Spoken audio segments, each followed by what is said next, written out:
Assalamualaikum warahmatullahi wabarakatuh. Waalaikumsalam Rekan-rekan sekalian, jumpa kembali bersama kami pada kesempatan hari ini.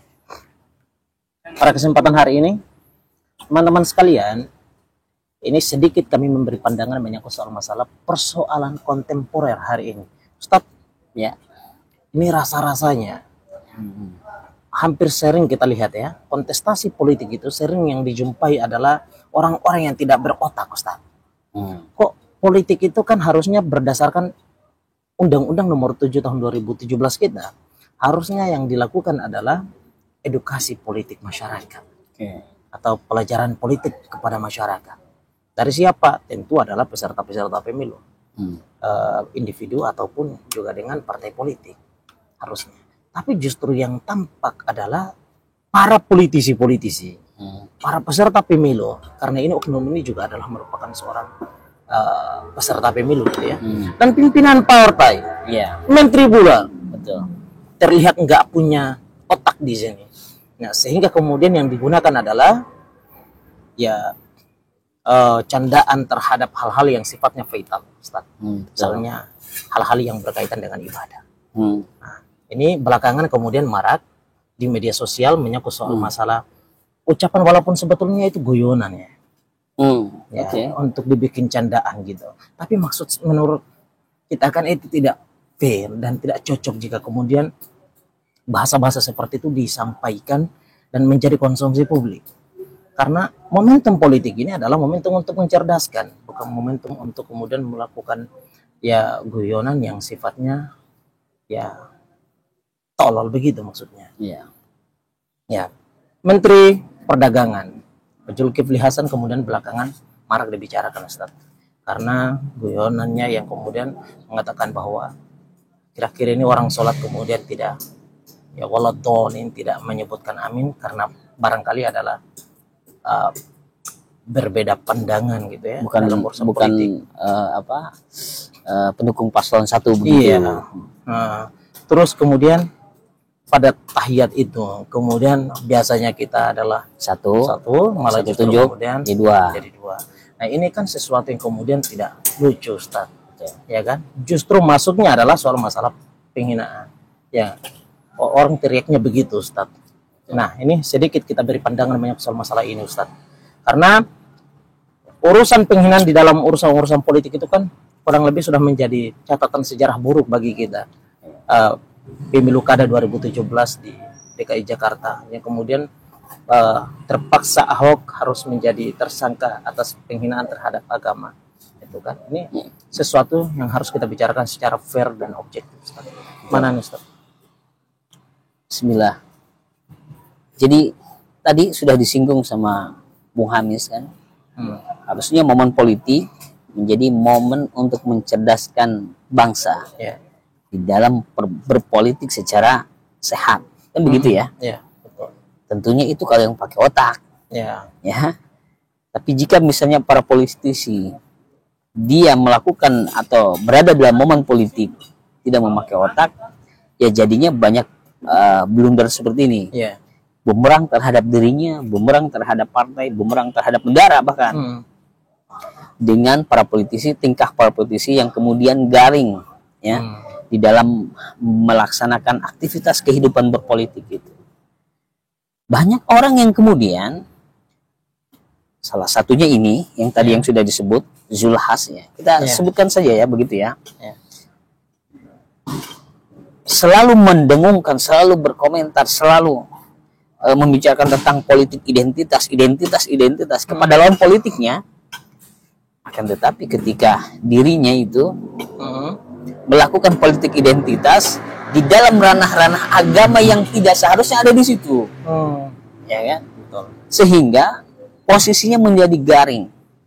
Rekomendasi MUI sudah turun, ini sudah masuk di dalam penistaan agama, ya.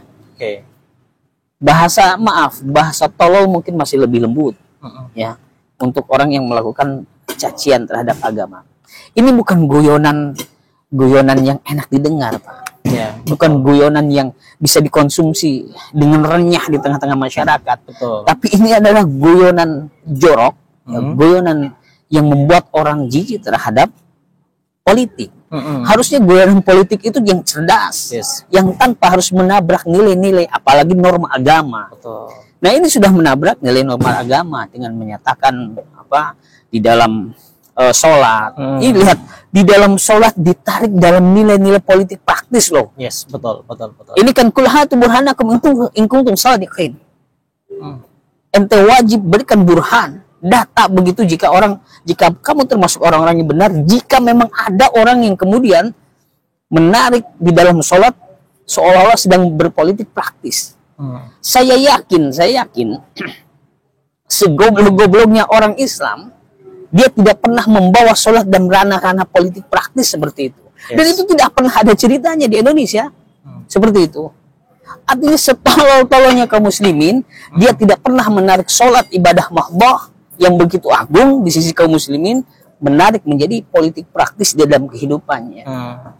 Apalagi orang-orang cerdas, apalagi orang-orang yang beriman begitu, menjadikan sholat sebagai guyonan di dalam politik praktis itu, artinya menurut saya tidak manusiawi. Jelas rekomendasi MUI sangat tepat kalau menurut saya. Allah mengingatkan kita, ya, khususnya bagi mereka yang selalu menggunakan agama sebagai cacian. Kul, katakanlah Muhammad, aminu bihi, kalian mau beriman kepada Allah, mau beriman kepada Al-Quran, awla tu'minu, atau tidak sama sekali, bagi Allah sama saja. Innalladzina utul ilma min qablihi idza yutla alaihim yukhirruna lil alqani sujada. Sesungguhnya orang-orang yang diberikan ilmu pengetahuan sebelumnya, jika dibacakan kepada mereka ayat-ayat Allah, mereka menyungkurkan wajahnya bersujud. Orang yang mendapatkan ilmu yang pakai otak, Pak. Allah lebih jelas lagi dalam surah At-Taubah 64, 65, 67. Orang-orang munafik itu takut betul jika Allah akan menurunkan surah yang kemudian dari surah itu Allah menampakkan kebusukan yang ada dalam hati-hati mereka. Mereka takut betul. Maka kata Allah, kul istahzi'u. Kata Allah, teruskan berolok-olok terhadap agama Allah. Teruskan saja. Innallaha mukhrijum ma tahdharun. Sesungguhnya Allah Maha membuka atas apa yang kalian takuti itu. Wala in sa'altahum, dan jika engkau katakan kepada mereka, kenapa mereka mengolok-olok agama Allah? Mereka pasti mengatakan, la yaqulunna innama nahnu nakhudu wa nal'ab. Sesungguhnya kami hanya sebatas guyon saja dan main-main saja, tidak dalam hati, tidak pernah berniat untuk mengolok-olok agama Allah, tidak. Qul, katakan wahai Muhammad kepada mereka, kata Allah, qul abillahi wa ayatihi wa rasulihi kuntum tastahzi'un. Katakan kepada mereka, apakah Allah, ayatnya, rasulnya kau jadikan sebagai bahan olok-olok saja? La ta'tadziru, kata Allah, jangan kau minta maaf. Qad kafartum ba'da imanikum, kau telah berbuat kafir setelah kau beriman. Artinya keras sekali ketika Allah memberikan peringatan itu kepada orang-orang munafik terhadap guyonan mereka terhadap agama Allah itu, terhadap Rasulnya dan sebagainya. Ini adalah peringatan terhadap Zulhas. Saya yakin tidak ada segoblok-gobloknya kaum muslimin ketika menunjukkan wabolin, dia pasti nyebut amin. Karena di situ tidak ada ranah politik praktis, Pak. Sebutkan datanya, coba mana yang seperti itu? Tidak ada. Dan amin yang diucapkan pada sholat itu bukanlah amin yang bukan amin yang dimaksud dalam paslon 1. Paslon 1 kan hanya amin. Sedangkan amin di dalam urusan sholat itu amin. A-nya panjang, min-nya panjang. Artinya semoga Allah terima doa-doa kita. Amin. Jadi kita mengaminkan Al-Fatihah yang dimana menjadi doa dalam sholat itu sendiri, gitu ya. Sehingga tidak ada hubungan dengan paslon nomor 1 itu. Dan sudah sejak dahulu loh, amin ini diucapkan, gitu ya. Betul lah. Sudah sejak dahulu. Kemudian jadi kobul kan itu lucu. Gitu. Yang saya yakin membuat kobul itu juga garing di dalam berpolitik. Gitu. Dan tadi menyentuh sekali, Ustaz. Kalau masalah ayat-ayat Allah yang kemudian dibacakan tadi, bahwa saya juga yakin sungguh bahwa beliau ini tidaklah berniat untuk kemudian begitu Allah juga mengatakan demikian. Tapi Betul, Allah juga mengatakan demikian. Pasti kalau ditanyakan kepada mereka, saya cuma berguyon doang, hanya bercanda, hanya main-main saja ya Rasulullah. Makanya langsung Allah mengatakan, "Qul abillahi wa ayatihi wa rasulihi kuntum tastahzi'un." Katakan kepada mereka, jika mereka mengatakan demikian wahai Muhammad, apakah Allah, Rasulnya, ayatnya ente jadikan alat dagelan? Wow. La ta'tadziru, enggak usah minta maaf kata Rasul, kata Allah. Qad kafartum ba'da imanikum, kau telah kafir setelah keimanan kalian. Ini adalah keras. Makanya di dalam agama jangan memberikan guyonan walaupun itu tadi tidak berniat guyon di situ. Karena bahaya, apalagi kita misalnya adalah orang yang memang dikenal dengan public figure, ya, betul. Terkenal dengan orang yang memang memberikan teladan, ketua partai, menteri, pejabat publik dan sebagainya, kan akan diikuti orang, akan menjadi teladan bagi orang. Ketika ini tidak jadikan sebagai tahliran, peringatan keras pada mereka, otomatis orang-orang awam di bawah seolah-olah oh itu berarti tidak jadi mengapa. Makanya tetap langsung bereaksi. Sudah tepat MUI kemudian bereaksi bahwa ini sudah masuk ranah sebagai penghinaan terhadap agama. Oh jangankan ini Pak, siapa yang di Lampung terakhir itu? Aulia Rahman, hanya menyebutkan dengan Muhammad yang ada di penjara saja, itu langsung dieksekusi. Oke, minta maaf nggak jadi masalah, minta maaf silahkan saja, klarifikasi silahkan saja, tapi hukum harus terus berjalan. Ini ada peringatan keras. Dan sebetulnya gini, tanpa minta maaf pun tadi ayat tadi itu sudah kemudian menjawab semuanya. Kita nggak jadi soal betul. Ente niat untuk apa namanya guyon saja gitu ya, itu betul. Tapi kemudian ayat-ayat ini atau ya ayat-ayat Allah itu agama gitu ya tidaklah pantas untuk kemudian menjadi bahan guyonan ya, karena itu menjadi tidak cerdas. Iya, jadi memang ini harus betul-betul menjadi pegangan sebetulnya. Ayat ini harus diserapi dalam-dalam gitu ya. Oleh siapa? Oleh tentunya yang pertama adalah public figure, para politisi yang punya kepentingan terhadap publik gitu ya, yang selalu bersentuhan kepada publik. Dan sentuhan mereka itu selalu terpublikasikan lewat media-media sosial hari ini. Hari ini sekali ngomong 1 menit, 2-3 menit menjadi viral. Betul. Nah, makalah kemudian yang patut untuk dijaga adalah lisan. Betul. Itu sayang sekali loh. Kita itu menyayangkan ketika kemudian ada tokoh yang kemudian seperti ini. Betul, hati-hati lakunya. Dan menunjukkan bahasa-bahasanya yang kurang begitu mendidik kepada masyarakat. Toh jelas gitu. Udah nggak usah implementasikan ayat-ayat suci Al-Quran gitu. Nggak usah gitu.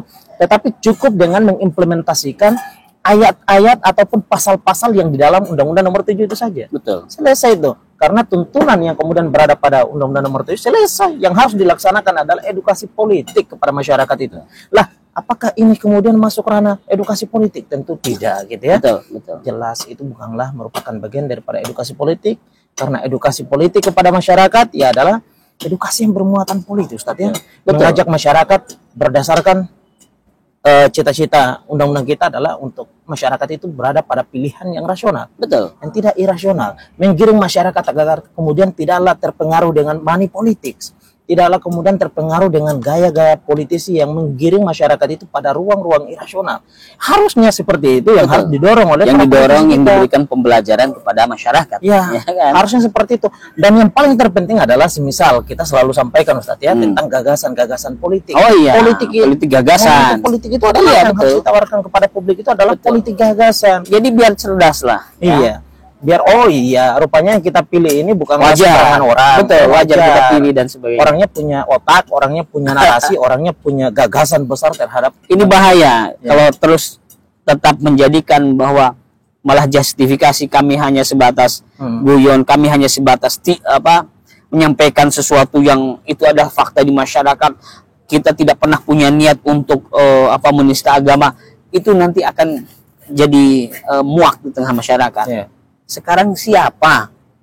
Coba tunjukkan kepada kita itu ketika pas at-tahiyatul, karena dia bukan paslon 1 ya.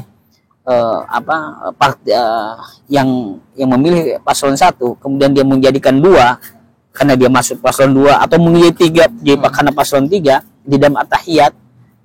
Siapa? Buktikan yang seperti ini. Saya yakin orang paling bego pun tidak akan begitu, Pak.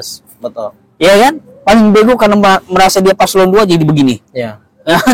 Karena dia adalah pendukung paslon 3 kemudian jadi 3. Di dalam sholat ini bahaya. Jadi sudahlah cukup, artinya ini menjadi pembelajaran. Harusnya yang kemarin di mana, di Lampung, Aulia Rahman ya, itu sudah menjadi pembelajaran ya, hati-hati dengan kasus-kasus di dalam, dan kasus Ahok harusnya penistaan agama. Iya betul, kasus Ahok yang kemudian lisannya yang kemudian tidak terjaga, itu juga menjadi pembelajaran penting harusnya. Nah ini jangan diulang lagi, ini diulang kemudian diketawakan. Ya, guyonan ini menjadi alat dagelannya. Ini menurut saya sangat berbahaya. Wajib ya bagi tokoh, wajib bagi mereka yang kemudian melakukan banyak terhadap penistaan agama, stop mulai hari ini. Karena ini tidak akan sehat di dalam kerukunan beragama, tidak akan sehat di dalam mendidik masyarakat, dan tidak akan sehat dalam urusan politik kita. Betul, tidak akan sehat di dalam urusan politik yang harusnya menjadi politik yang bersih, politik yang bermartabat, substantif gitu. Itu menjadi catatan kita. Penting. Baik, itu saja Ustaz. Itu yang bisa dapat kita sampaikan. Teman-teman sekalian, sesungguhnya ini adalah merupakan bagian daripada upaya kita untuk mengetuk hati dan pikiran para politisi-politisi kita ataupun para tokoh-tokoh kita, agar senantiasa di dalam urusan politik itu selalu menjaga lisan mereka. Karena paling sangat gampang terjadinya kesalahan-kesalahan seperti ini dalam urusan-urusan politik, karena dipenuhi dengan semangat-semangat kemenangan gitu ya.